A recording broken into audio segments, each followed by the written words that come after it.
జన్మించిన క్షత్రధర్మం మర్చినారు. కుంతివాక్యంతో గురువు మరణించిన ఘాటు క్షమించలేకుండా పోయినారు.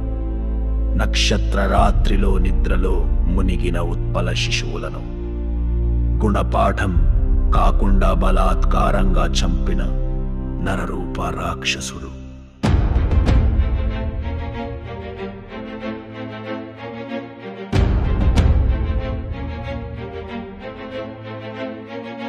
పాండవుల వంశాన్ని చెరిపేసే పగతో దుర్యోధనుని ఆఖరి శ్వాసలో ఒట్టు దురాశదారి తప్పిన మరణానంతర ప్రతీకారం. అశ్వత్థాముని ఆరంభం ఉత్తర రాత్రి చీకటిలో ధర్మం రక్షణ కోసమే నిద్రలో దాడి.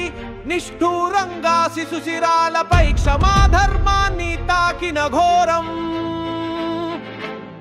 ద్రౌపది విలపించిన క్షణం కాలం కూడా కన్నీళ్లు చిందించింది. భీముడి చేతిలో నిద్రలో నోరుతో పట్టుబడ్డ బ్రహ్మాస్త్రమర్మం. అశ్వత్థాముని మస్తిష్కములో ద్రోహం, చేతిలో బ్రహ్మశక్తి. అర్ధరాత్రి హింసతో వెలిసిన కలియుగ పాపఘట్టం.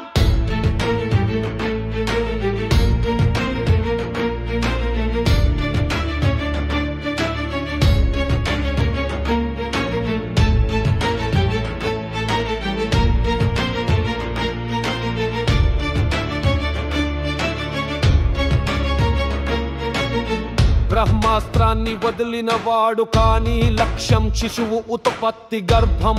అభిమన్యుని వంశాన్ని అంతమయ్యేలా చేసిన మహాపాపం. ఉత్తర గర్భంలో ఉన్న పరిచిత్తునిపై బ్రహ్మాస్త్ర శాపం. ధర్మానికి పుడకనే మిగిలింది శ్రీకృష్ణుని దివ్య శక్తి. శ్రీకృష్ణుడు అబ్దులలో నుంచి అవతరించిన దీపము. పరీక్షిత్తు కాపాడిన దృశ్యము. దేవతలు తల వంచిన ఘనత. నిస్సహాయంగా నిలిచిన గర్భ శిశువు. అశ్వత్థాముని బ్రహ్మ విద్యను ఎదుర్కొన్న కృష్ణుని తేజస్సు. జీవితానికే పునరావాసంగా మారిన క్షమా సందేశం. శపించబడిన అశ్వత్థామ శిరస్సులో ఆమడితో నిత్య దహనంలో శాంతి లేక గమనించాల్సిన శతాబ్దాల విలాపయాత్ర. ఓ బ్రహ్మజ్ఞానీలా మారడమా లేక ధర్మ శూన్యత ఫలమా? శాపమే శిక్షగా శాశ్వత జీవన శోకముగా మారింది.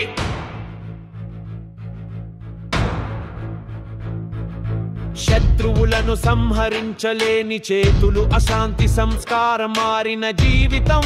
ఆకాశాన్ని చూస్తే శాంతి లేను. భూమిని నమ్మితే నేరం మాత్రమే. శిరస్సులో ఉన్న మణి నిత్యం రక్తంతో రగిలే స్మృతి. ఇది శాస్త్రానికి తల వంచే దుర్వాసన గాథ. శ్రీకృష్ణుడు చేసిన తీర్పు ప్రాణం లేని జీవితం శిక్షగా. కోలుకోలేని శోకాన్ని శాపంగా మార్చిన వైష్ణవ తత్వం. అశ్వత్థాముని పేరే ఇప్పుడు ఉచ్చరించదగని ఘోరం. పరమార్థ ధర్మానికి ఎదురైన దైవ విద్యా దుష్ప్రయోగ గాథనం.